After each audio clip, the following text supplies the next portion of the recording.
think one of the key pieces to show here is that stablecoins are already here as a value transfer. Actually, as crypto volumes have come down, stable volumes have continued to increase.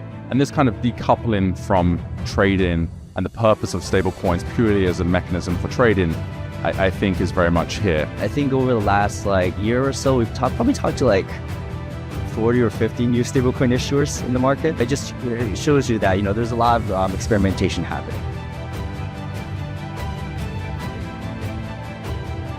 For the average person to feel like they're participating in a global financial system that is robust and in the 21st century, I think at the end of the day, stablecoins will bring that in a much more rapid pace, especially as we have, a rate cut cycle that we're going into, potential for more inflation, global liquidity rising from central banks. I think stablecoins are going to be the lifeboat for a lot of folks. So there's a mechanism of storing stablecoins, which is appealing to, say, an Argentinian engineer. And there's also a mechanism of how do you get fiat down to Argentina. That correspondent banking network rail is not as optimal, and therefore stablecoins are quite attractive. So Telegram is an example of a product that has really deep penetration in certain places like Turkey, right? So any chain that does a really great job setting up stablecoin payments, within that product, again, kind of meeting the users where they are, is where you're going to see kind of the biggest pickup from a chain perspective. Where we bring our on-ramp, our experience in traditional payment processing and saying, okay, let's make sure that the fees are in line and reasonable, and that we can reach consumers where they're already doing business, enabling new payment methods, enabling different ways to on-ramp in so that you're not going through this 4 or 5 step process.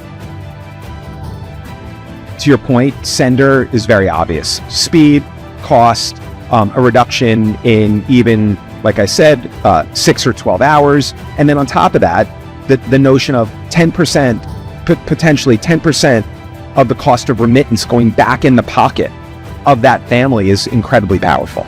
There's a lot of efficiencies in using stablecoins, even between kind of internal entities and affiliates, as you noted in your intro, right, to manage that working capital and move funds between one entity to another.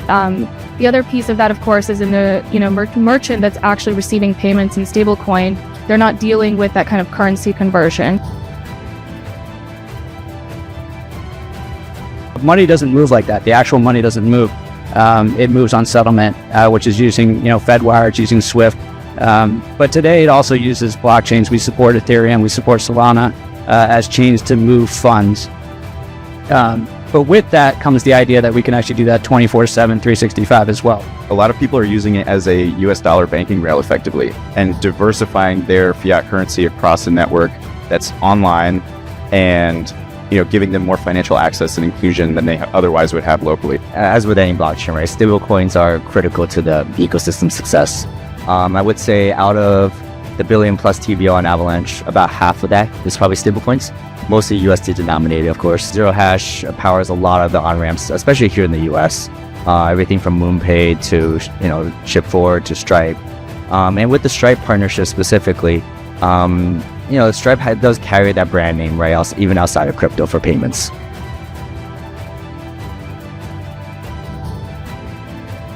To us, whether it's information, whether it's data, whether it's money that we exchange and extract for value, I think it'd be really huge for use cases in industry and sectors like real estate, when it comes to owning title, being able to share that title, doing it on crypto rails and with stable coins are more faster, more efficient, cheaper. Think of the history of money in various regions. It's a progression from barter system to physical money to ledger money at varying paces across the world.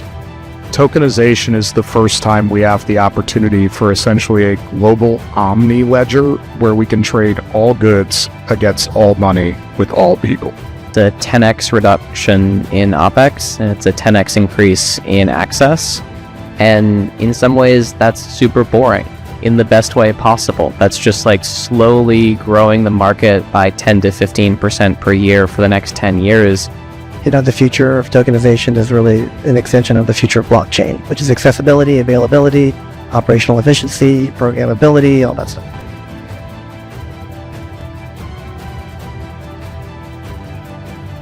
We break down the world in terms of our value engine. We break it down by crypto, stablecoins, and fiat. And we believe that it's impossible to decouple any of these. So as you think about stablecoins, and you pay for gas and network fees, that requires crypto. Also, bridging between stablecoins and fiat is incredibly important as well.